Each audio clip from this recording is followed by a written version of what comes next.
eu tô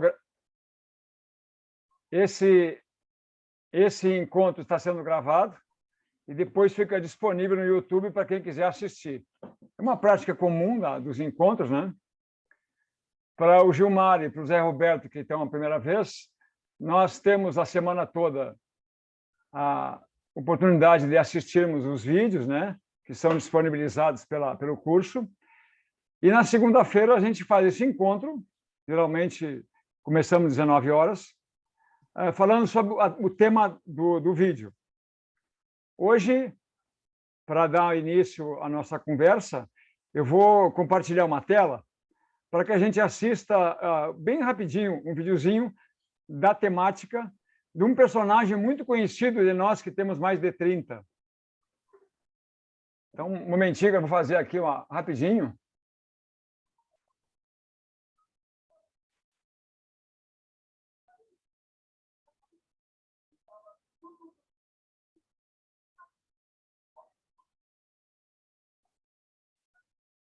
Share screen. Aqui.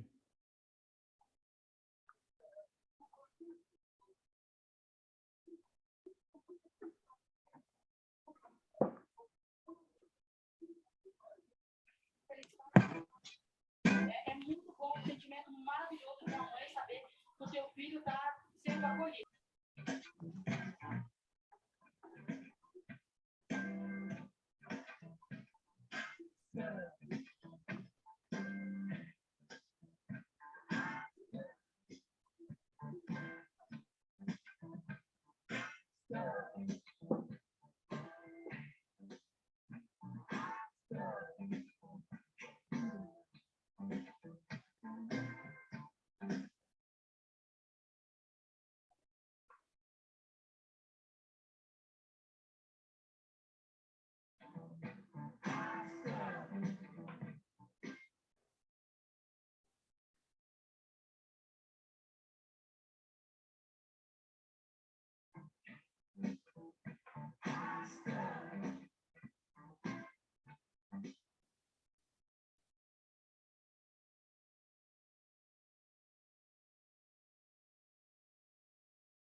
Boa noite a todos.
Então, conseguiram assistir?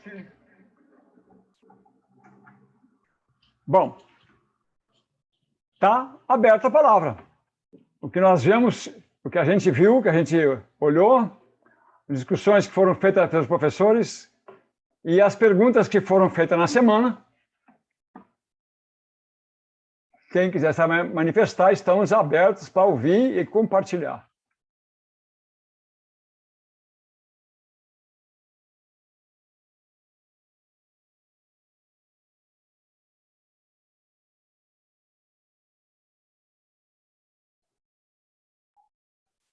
José, posso falar?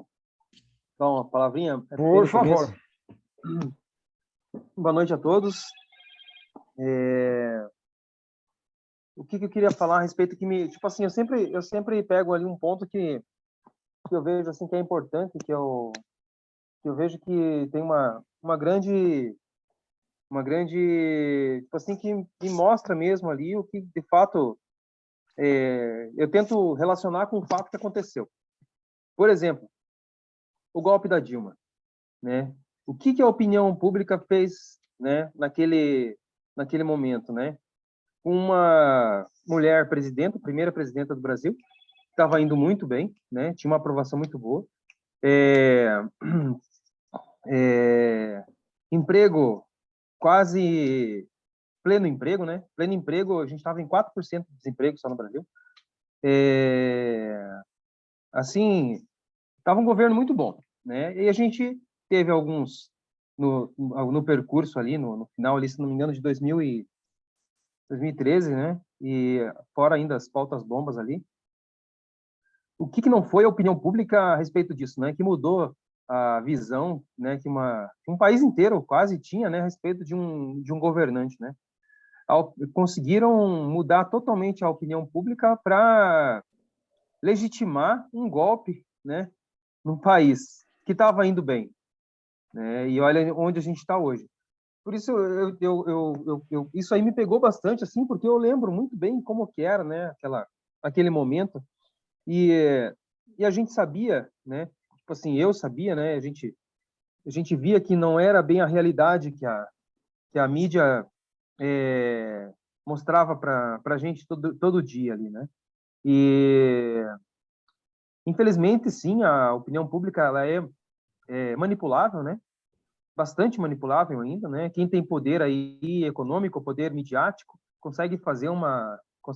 não consegue fazer tudo, né? Isso eu vi os professores hoje falando isso, que não conseguem fazer tudo porque ainda a gente tem alguns pontos ainda que ainda se contrapõem, né? Por exemplo, eu vejo o Lula hoje, né? Que se fosse pela mídia não teria PT, não teria Lula, né? Ele estaria preso até hoje ainda. Mas, né? Naquele momento eles conseguiram fazer, né? O que fizeram, né? E a gente está aqui hoje. É isso aí. É o que eu queria falar a respeito já, que é tipo assim, a hora que eles falaram ali, a primeira coisa que eu me lembrei foi do golpe que deram na Dilma. Muito bem, Zé. É isso aí.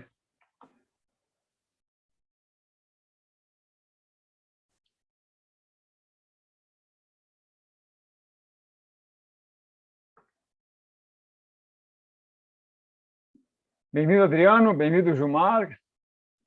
Novamente. Otávio, tudo bem contigo? Tranquilo? Boa noite. Beleza, cara. Tranquilo. Bom. Foi surpreendida com a notícia de que o local estava sendo usado como estacionamento. O terreno fica perto da pedreira Paulo Leminski.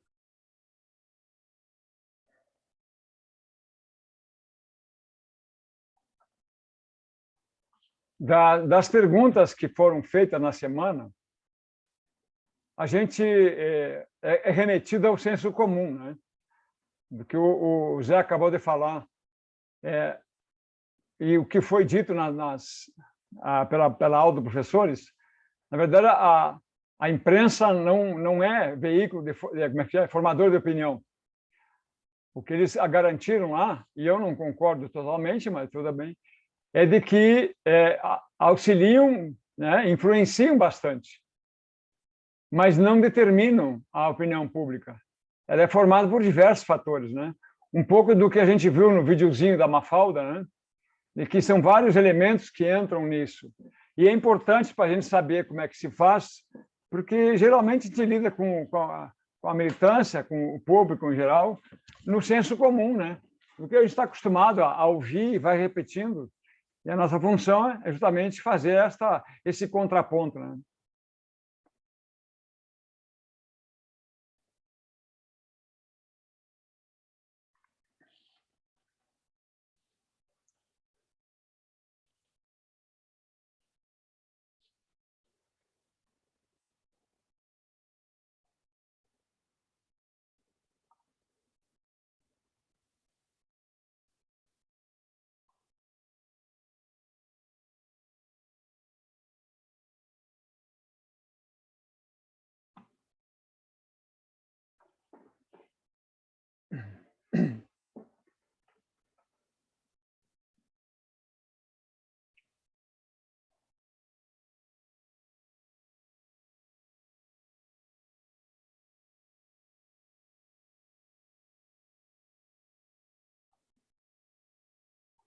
Sim, Zé, Oi, o... eu tô com medo de eu falar hoje. tava vendo... Diga. Opa, Fala, Zé Carlos. Paulo? Então, não, a respeito do que você... do videozinho da Mafalda também ali, eles falaram que a opinião, ela é formada também por diversos fatores da nossa vida, né? Como uma pessoa é criada, onde a escola que ela estuda, a vida dela, assim, né? Pode levar ela a acreditar numa coisa, ou pensar diferente, ou divergir, ou convergir, né? Eu quero colocar aqui um exemplo do meu trabalho, né? No meu trabalho, vou citar aqui, por exemplo, entre aspas, guerra da Rússia e da Ucrânia, né? No meu trabalho, se você defender a Rússia lá, ou não defender a guerra, mas defender, né? Assim como a Venezuela também, né? A Venezuela que se protege do imperialismo, né?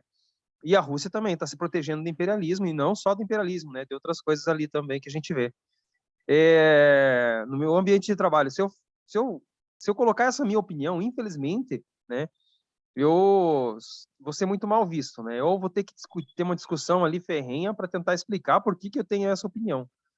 E às vezes eu não entendo, assim, como é que uma pessoa pode aceitar tão facilmente, assim, né?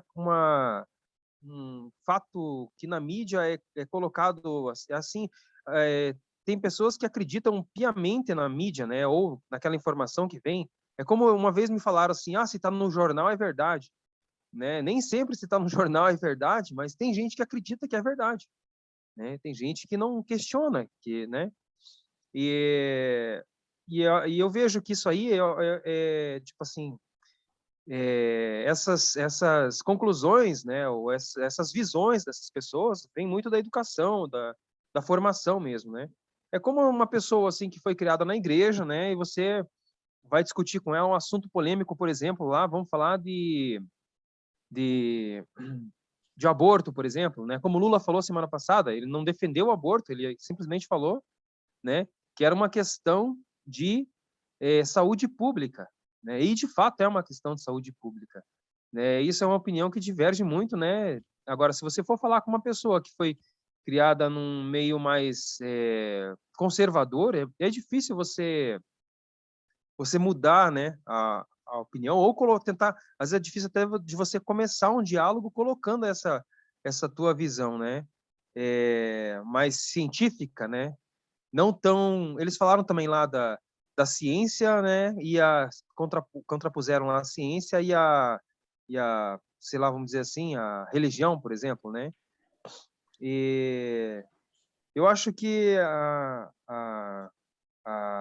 opinião pública, ela é diversa mesmo e complicada, né, e ela não é fácil de compreender, né. Hoje a aula assim que eu vi ali, a aula deles foi bem complexa mesmo, assim, que a opinião pública não é uma coisa muito fácil de se explicar, mas ela tem vários componentes, né, que influenciam.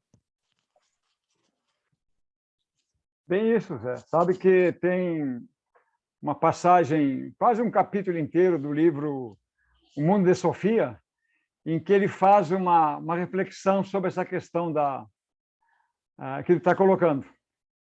Ele vem puxando essa questão de que as pessoas tinham a fé e depois a ciência, na história de quanto a ciência teve que se suplantar e depois os caminhos que estão sendo feitos hoje em dia entre fé e ciência, né? Para que a gente se dê conta de que não temos caminhos diferentes, são visões somente diferentes. E aí a opinião pública, eu me lembro, falei no encontro passado, no livro da Tiburi sobre como falar com um fascista. São cuidados que, um ditado muito que a minha esposa usa muito, que é, quem tem mais, dá mais. Né? E a gente, se tem mais informação, precisa ter esse espaço maior de acolhimento e de tentar ampliar essa visão das opiniões. Mas é isso aí. Eu acho que a gente tem um campo muito vasto e complexo, porque a gente está muito ligado com o senso comum, né? O que a gente sabe do dia a dia, das nossas relações. Posso falar, Zé? Viu, assim, cadê o Zé? Tá ali. A opinião pública é uma expressão da participação popular de uma criação do controle de ideias. Sempre há uma divergência, sabe, na execução dessas opiniões. É dali que se tira uma diretriz para uma sociedade onde você pode até tentar, não vou falar com os fascistas, mas sim com as pessoas que têm um entendimento que a sua opinião ou a dela é importante para a construção da execução da sociedade. Eu acho que a opinião ela é muito da forma assim complicada, às vezes, do lado que você tenha um entendimento, né? No nosso lado, que somos de esquerda e socialistas, assim, eu vejo que tem como talvez divergir com algumas opiniões internas nossas, né? Mas essa divergência é da construção. E já a opinião pública, esses fascistas, é da desconstrução, porque sempre vão estar enganjados naquilo que eles têm já da opinião deles formada. Então é um pouco difícil isso quando se fala nesse campo fascista. É bem isso, é isso.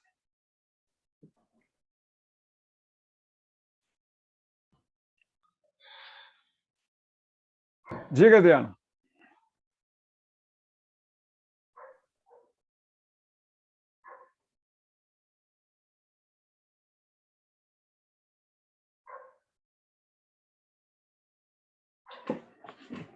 Não tá muito baixo o som.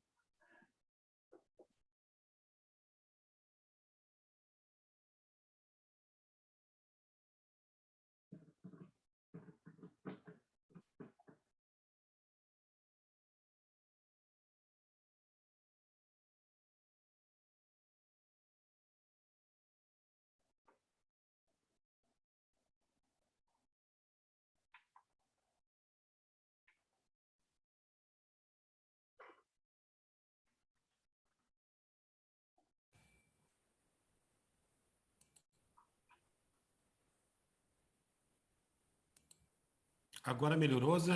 Melhorou? Agora sim. Tá. Tá se ouvindo agora. Que bom. Desculpa, eu tive que trocar de computador, eu estou num inferno aí com essa questão de máquina, não sei o que está acontecendo. Olha, assim, pela aula do Janine Ribeiro e do Alberto Carlos, a gente pode pensar uma coisa, o Dionísio falou agora há pouco, né, sobre essa questão de como pensa cada cabeça, cada ideologia. A ideologia é uma coisa muito particular mesmo, a gente tem uma tendência a defender ela até debaixo d'água, né? Mas, assim, eu creio que entender determinadas ideologias não nos coloca totalmente em oposição a tudo, né? Eu acho que tem que ter esse cuidado, porque a gente acaba pensando que o outro acaba sendo um grande inimigo. Eu dou esse exemplo porque, assim, digamos que existam duas pessoas discutindo, né? E aí uma delas, na altura da discussão, diz assim, tá, você é racista. certo? O que acontece? A conversa terminou ali. A conversa não tem por que continuar. Você acaba de rotular o outro como racista, ou seja, bota uma coisa que engloba tudo. Quando você olha para o sujeito e diz assim, olha, eu não concordo com o teu ponto de vista, eu acho que você está correndo o risco de expressar uma opinião com elementos racistas. Eu sei que parece uma coisa durando pílula, mas é diferente você dizer que é uma atitude com um viés racista daquilo que você rotula como sujeito racista. Porque o sujeito vai abarcar isso como uma grande ofensa. Então, assim, o diálogo para acontecer, eu acredito que tenha que ponderar algumas coisas, né? Uhum. E eu acho que também nós precisamos ter um olhar mais clínico sobre certas coisas, né? Nem tudo a gente pode ser oposição no sentido bélico. Agora, a gente pode defender o que pensa e construir essa leitura na medida que as pessoas vão dando abertura para ouvir. Porque se a pessoa estiver fechada, ela não vai ouvir.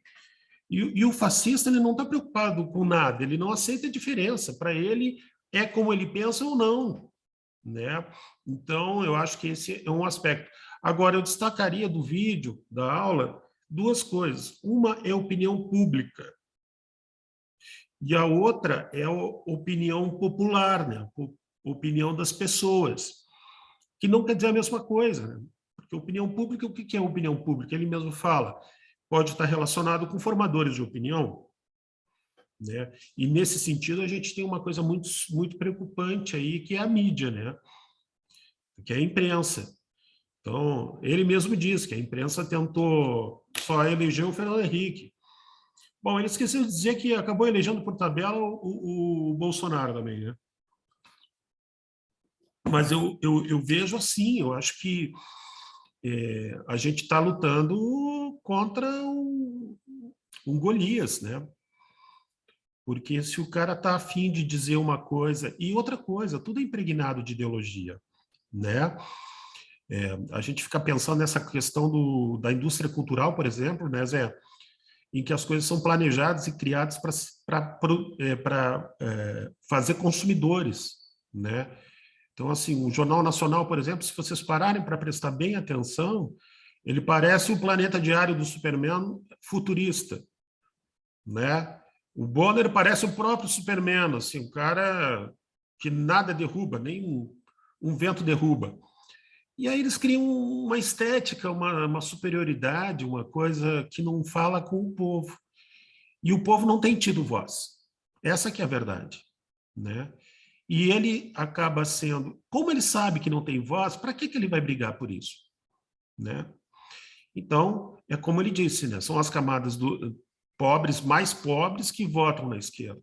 Porque sente na pele, já é uma outra discussão, é uma outra conversa, né? Agora, a opinião pública, eu acho que a gente tem que construir aí um entendimento com outras, sei lá, outras linhas de comunicação, de esclarecimento, né? De esclarecimento. Porque ideologia é uma coisa que, às vezes, as pessoas misturam muito uma ideologia com uma forma de viver, né? Muita gente tem medo de uma política. Até hoje se fala com muito rancor ou com muita incompreensão que é o comunismo, por exemplo, né? Então, assim, fica difícil você tecer um diálogo, criar um diálogo para construir algum projeto para todos, não só para uns, mas para todos, se a maioria não está conseguindo entender, ou se boa parte não consegue entender o que você está dizendo, se você está falando outra língua, né? E, bom, eu não quero monopolizar, mas eu queria ao menos dizer isso, sabe? É por aí. Não, Adriano, tá ótimo, é isso mesmo. A questão, a preocupação da gente entre discutir o conceito, questões paralelas ao conceito e a prática nossa, né? Nossa experiência de vida em relação a esse conceito que nos acompanha e muitas vezes a gente não sabe. Então, das perguntas que foram feitas na semana, o que saber sobre a opinião pública afeta a minha atividade política, né? Partidária? Então, eu acho que o encaminhamento nosso aqui é assim, é tentar fazer a reflexão e o que a gente pode qualificar na nossa atividade política, tendo esse conceito, esta prática do dia a dia, como um dos horizontes, né? Mas é por aí, Adriano. Eu acho que a gente tem que, cada um, trazer um pouquinho. Iniciou meio devagar, mas a gente vai indo.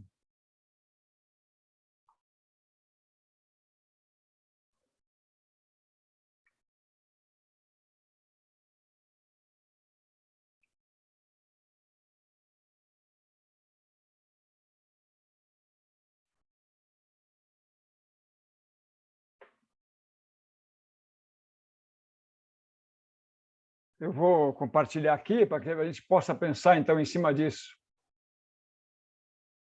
Zoom.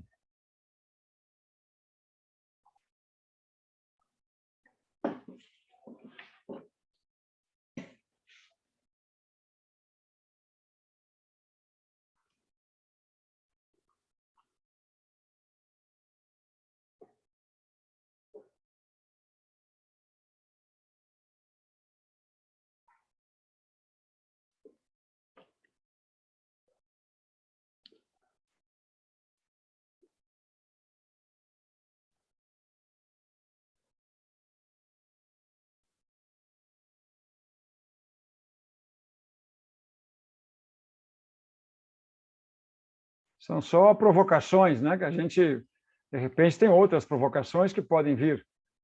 E isso é importante, a gente trazer a experiência de cada um.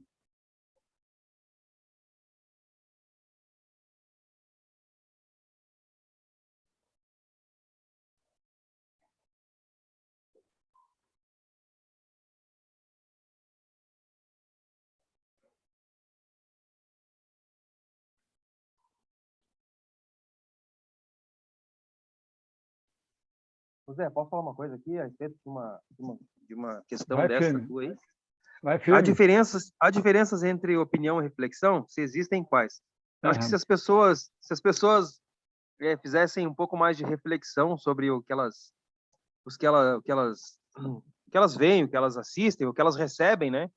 Às vezes recebem ali no WhatsApp, ou recebem no Twitter, ou recebem por e-mail, ou recebem. Eu acho que as opiniões não divergeriam tanto, será? Não é verdade? Vou colocar de volta aqui o debate que eu tenho, às vezes, com alguns colegas de trabalho a respeito do caso Lula, por exemplo, preso aí 580 dias sendo inocente. Se eu falar que ele foi preso sendo inocente por uma pessoa, eu estou falando isso porque eu fiz uma reflexão sobre sobre vários conteúdos, né? Sobre livros, né? Sobre opiniões de juristas, opiniões, né, de defensores dos direitos humanos, de políticos, né? Então, a minha opinião é em cima de uma reflexão. E por que a minha opinião diverge da opinião do outro? Completamente, às vezes.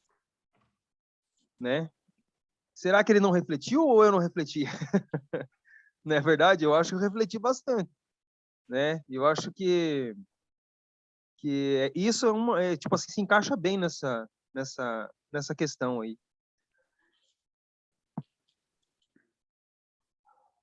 É isso? Da opinião pessoal, né? A gente faz as provocações no grupo e eu sei bem o que está dizendo, a dificuldade que é da gente, inclusive, ter a opinião respeitada, né? É complicado.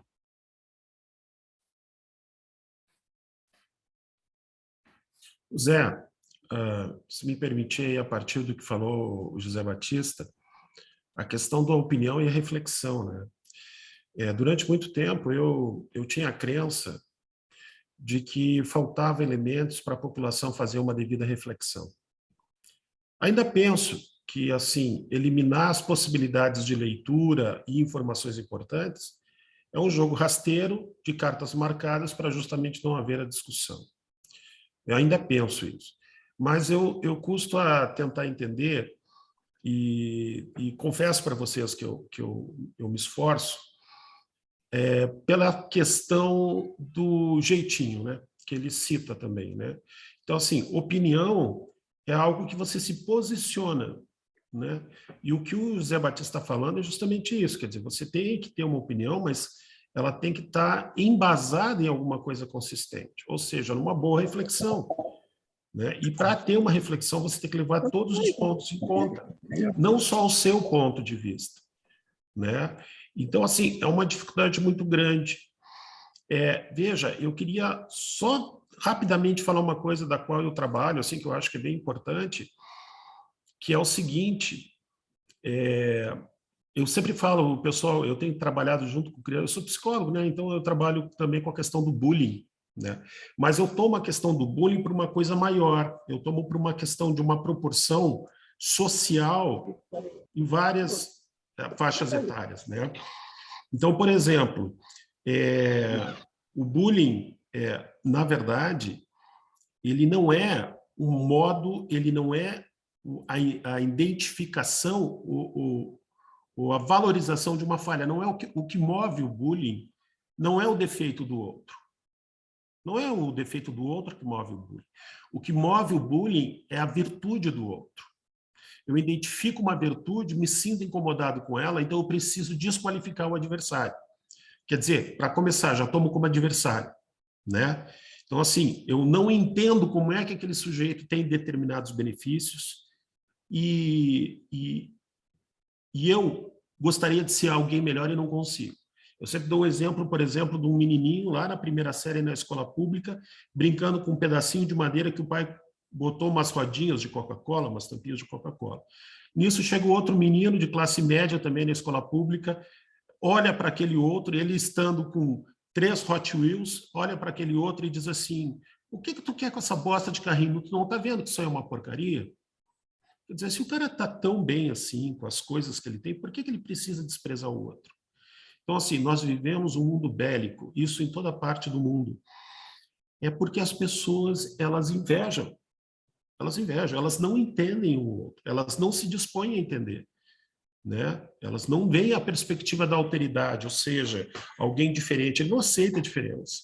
Agora, digamos que esse mesmo menino ele vai crescendo nesse ambiente que ele aprende que meninas vestem rosa e meninos vestem azul, e de repente ele vai crescendo, o pai ensina ele a pegar todas as menininhas, enfim, dá uma iniciação sexual num prostíbulo, depois o menino cresce, o pai incentiva que ele faça o mesmo curso que o pai fez, que é direito, diz que ele tem que casar com uma mulher bonita, recatada e do lar, ele pode trair, ter uma amante, não tem problema nenhum. Aí um dia esse cara vai a um restaurante com a esposa e ele senta à mesa. E na mesa da frente tem um colega de aula com outro cara de mãos dadas. Ele fica com ódio. Por que ele fica com ódio? Porque o outro é feliz no jeito que ele, cumprindo tudo que mandaram, não é. Então, o que eu quero dizer é que a cultura importa muito. E nós temos uma cultura do jeitinho. A gente aprendeu, eu vejo isso, né? Tem muito capitão do mato aí. Tem muito capitão do mato. Sabe? Tem muita gente querendo ser o capitão do mato, né? E, infelizmente, essa é uma realidade, né? Então, a gente tem que desconstruir essas coisas para incluir outras pessoas, para elas perceberem o que é importante, né? Mas isso é um trabalho árduo, com várias frentes. Um pouquinho, mas eu gostaria de compartilhar isso com vocês.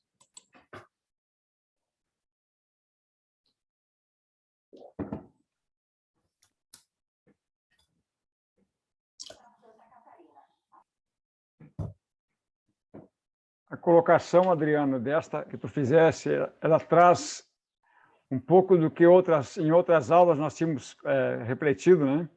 E vai se repetir essa discussão, essa linha de raciocínio, vai nos trazer, e é importante que a gente sempre traga ela muito clara, de que a importância da repetição. A gente acaba repetindo valores, né?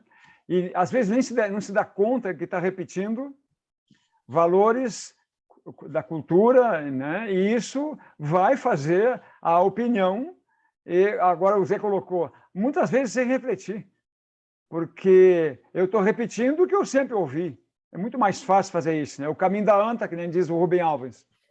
Mas essa é uma coisa interessante, porque de acordo com a forma, ou da maneira como a gente consegue trazer o contraponto a esse tipo de opinião, ou esse tipo de prática que a gente não concorda com ela de forma nenhuma, de acordo com a forma que a gente traz, o caminho fica mais fácil para refletir baseado numa linha de raciocínio não bélica, como tu colocou, usando o teu termo, numa outra perspectiva de avançar, em que duas ideias, mesmo antagônicas, quando se aproximam, geralmente resultam numa terceira que é mais ampla, né? Ou os dois saem ganhando quando se discute, se conversa. E isso é uma coisa, como tu falaste, é muito difícil, porque nós também temos nossos limites, né? As nossas fraquezas humanas, nossos envolvimentos diários. E isso, às vezes, a gente esquece na hora que cobra, que é a esquerda, né? Que a gente da esquerda cobra da direita uma postura em defesa do direito universal, quando, na verdade, as pessoas não fizeram essa caminhada. Então, tu citaste agora há pouco o Capitão do Mato. Essa é uma postura emblemática, que é o ponto nevrálgico. Como que a pessoa consegue, né, atacar ou perseguir o seu próprio povo, ou, enfim, com a metáfora, com a figura do Capitão do Mato. É uma coisa interessantíssima. E desconstruir isso é uma coisa muito interessante. Muito interessante. Hoje eu estava lendo a leitura de manhã, eu faço a minha leitura de manhã, e a leitura de manhã era sobre Isaías, na Bíblia. Então, é um profeta em meio a um universo extremamente conturbado e desesperançoso. E ele traz a esperança. O nome da jornal, A Esperança de Volta. Porque se a gente não acena com a esperança, eu tenho por consciência disso, a gente não acena com a esperança, nem a gente consegue continuar conversando. Então, como desenvolver essa esperança nas nossas conversas, nas nossas discussões, e principalmente na forma como a gente dá exemplo, né? Então, esse curso tem trazido essa discussão assim, como é que a gente pode ser um pouquinho melhor do que a gente era ontem, né? A partir das experiências que cada um de nós, ao encontrarmos aqui, ou a escrevermos, ou até provocar, muitas vezes até discutirmos um com o outro, o que a gente agrega uns aos outros, né? Zé, assim, tanta coisa você trouxe aí, dá margem para tanta coisa. Porque é absurdo. Então, assim, pensando na questão humana, na questão de comportamento, né, que é um dos pontos que se coloca ali, a pesquisa de comportamento e pesquisa de opinião. E no comportamento social do brasileiro, a gente percebe que tem aí um ódio. A gente está vendo que muita gente saiu do armário com esse ódio, que estava lá guardado. E aí a gente pode, dentro do que eu falei agora há pouco, do bullying e tal, eu, na minha perspectiva, o outro é sempre um espelho de quem eu sou. Não que ele independente dele aprovar ou desaprovar o que eu faço, mas a manifestação dele me dá uma ressonância de quem eu sou. E aí, a questão do ódio, tem uma corrente ali da linha que eu trabalho, que diz que o ódio não é o oposto do amor. O ódio é uma face do amor. E por que é uma face do amor? Porque o ódio tem a ver com identificação. Eu identifico alguma coisa ali e eu quero conquistar aquilo. Eu quero, então, eu falei inveja agora há pouco, né? Então, assim, e como é que isso se inscreveu, né, no DNA brasileiro, né? É por causa da desigualdade. Você bota... Eu estudo muito a questão prisional, né, que é uma coisa que eu me importo muito. Eu acho que a política prisional do nosso país é desastrosa, é ela que alimenta a insegurança pública, né, por assim dizer. Então, assim, você coloca, Zé, 11 pessoas onde caberiam 3. O que você acha que vai acontecer? Aí você manda 3 pratos de comida. Isso é o que acontece com o Brasil, com a nossa desigualdade. Então, alguns levam vantagens e não estão nem aí se os outros vão ter prejuízo ou não. né? Nós temos isso aí redimensionado em várias perspectivas, a começar pelo exemplo dos Estados Unidos, que tem todos os restantes como quintais, né? Então, temos que desconstruir isso. E a esperança é fundamental. A esperança é fundamental. Mas, assim, a gente tem que estar ativo fazendo as coisas e acreditando, porque eu acredito que o bem é superior. Pode ser uma visão ingênua? Mas o bem é superior. E para você defender o bem, você tem que ter um certo rigor ético, né? Que não é a mesma coisa que o rigor moral, né? Quer dizer, eu não faço tal coisa porque eu posso ser preso. Agora, eu não faço tal coisa porque eu não concordo. Então, a gente tem que desenvolver também essa perspectiva ética, né?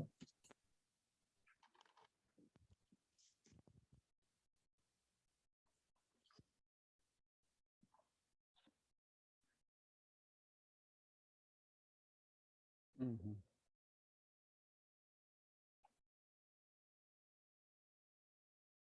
Tem um livro da Maria... Como é o nome dela? Quincal. Maria Conceição de Incal. Nós, cidadãos, aprendendo e ensinando... Como é que é?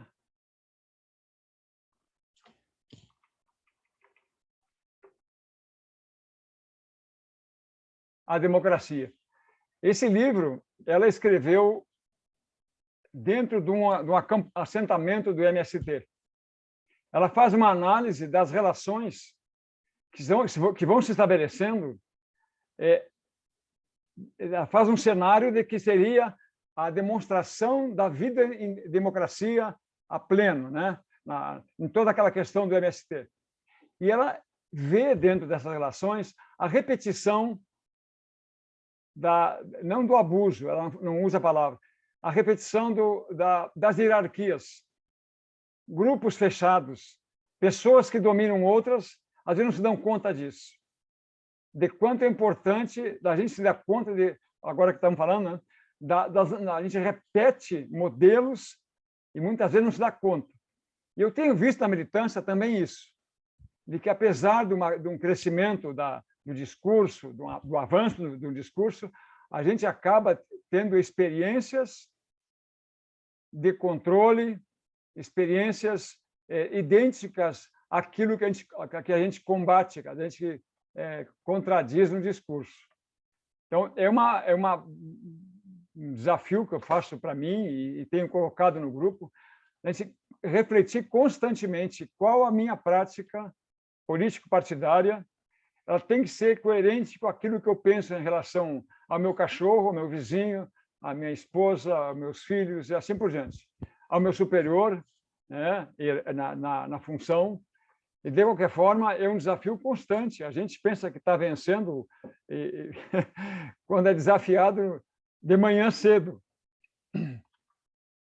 Eu estou falando muito aqui, tia.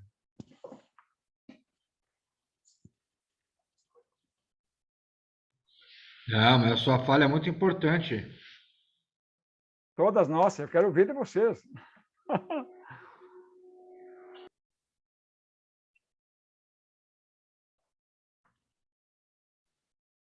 Zé, posso falar uma coisinha? Assim, Duas, Zé. É que eu tinha anotado uma coisa para falar aqui quando eu estava. E eu lembrei sobre opinião pública ali, né? Há um tempo atrás, não sei se fizeram uma pesquisa, acho que foi uma pesquisa que eu vi, que eles perguntavam quem de fato venceu os nazistas. E daí eles faziam um cronograma assim dessa pesquisa feita logo depois do fim da Segunda Guerra, e a maioria das pessoas diziam que eram os soviéticos. E depois, com o passar do tempo, se você perguntar hoje para as pessoas, para fazer uma pesquisa mundial, a maioria da opinião pública vai ser de que, né, eles vão dizer que quem venceu a guerra contra os nazistas foram os estadunidenses.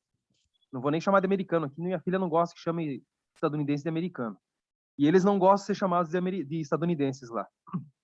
Ah, sim. Então, é verdade. Eles dizem que eles são americanos.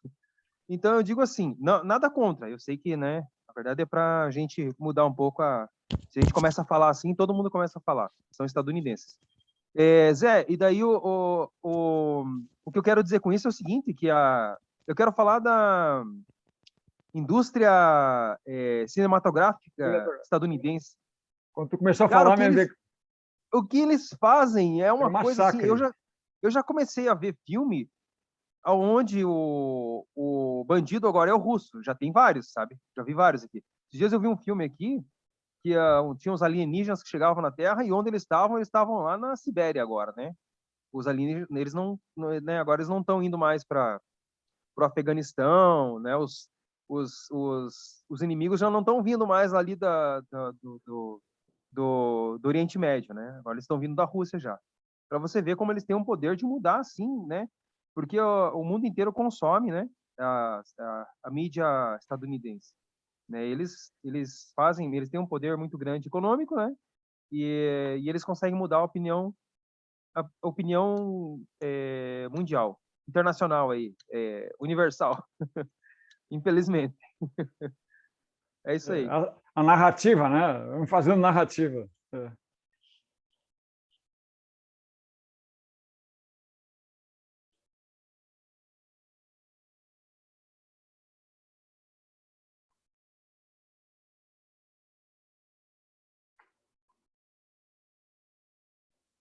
Mas é isso, eu acho que a gente tem um espaço aqui. Eu fico preocupado que a gente tenha que desenvolver grandes temas, mas, na verdade, é isso, é abrir um espaço, as pessoas saberem que a gente se encontra toda segunda-feira, sempre tem um tema relevante, né? Sempre tem um tema relevante, eu acho que é muito importante, por menos que a gente saiba, o pouco que a gente assiste das aulas traz elementos para a gente começar discutindo e continuar a discussão depois. Não deve se encerrar aqui, porque opinião pública, opinião pessoal, opinião do povo, né? A gente tem muitas coisas que são positivas da opinião popular. Eu sou adepto da medicina caseira, né? Era chamada de caseira, né? E que tem muita sabedoria que precisa ser polida, né? Polida, para que se faça o máximo uso e tire fora aquilo que não faz muito bem. Da mesma forma, a opinião pública, ou a opinião popular, né? Que a gente tem que trazer elementos para a discussão, que o Zé acabou de colocar, o Adriano também trouxe, de trazer elementos para a discussão, sempre no intuito de contribuir. Para mim é difícil, porque como eu gosto muito de conversar, a gente acaba quase que monopolizando a conversa às vezes, mas é importante a gente aprender a trazer elementos, como o Zé colocou, do trabalho, é um trabalho de formiguinha, vai levar muito tempo. E eu sei bem o que é isso. Durante os governos Lula e o governo Dilma, eu estava dentro do quartel, dentro do Exército. Era um ambiente diferenciado, era um ambiente técnico, né? Análise contábil, mas, de qualquer forma, arejado por uma forma de pensar um tanto quanto diferente daquela que eu pensava. E tinha que ser diária a conversa com elementos diferentes. Eu não tinha muita condição na época, mas, de qualquer forma, era um trabalho de formiguinha, como estamos fazendo aqui na Zonal, com as comunidades de periferia, para refazer a consciência de que o bicho-papão aquele não existe no PT. E que precisamos, sim, discutir essas questões sempre com as pessoas. Eu fico contente de que a gente possa ter esse espaço. Não quero encerrar a conversa, mas estamos chegando no tempo, a gente tem 1 hora, né? Está aberto para quem quiser fazer alguma última observação. O Gilmar não se manifestou. Ô, Gilmar, abre a tua câmera para a gente poder bater uma foto aqui.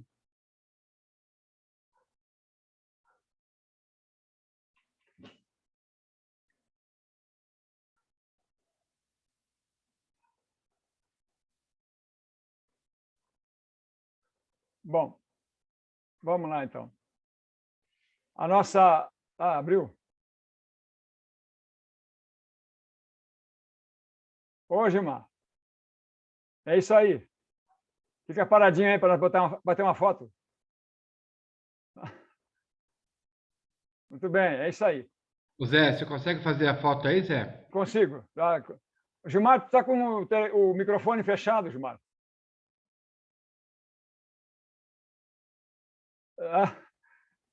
Toca. Não consegue. Não, tudo bem. No próxima vez a gente consegue conversar. Não consegue abrir? Não conseguiu abrir o fone? Tá, tudo bem. Pessoal, a gente está encerrando agora. Obrigado pela presença, pelas contribuições. Nós vamos... essa aula, esse encontro está gravado, vai ficar disponível no YouTube. Na semana que vem, então, a gente se encontra de novo. Um abraço a todos. Zé Roberto, Boa noite. Gilmar, Boa noite, Zé. Adriano e Otávio. Foi muito bom o papo. Foi muito bom. Boa Muito noite, bom. obrigado, Até pessoal. mais. Obrigado por todos. Nada. Boa noite, gente. Lula livre, Lula 2022. É isso aí, Zé.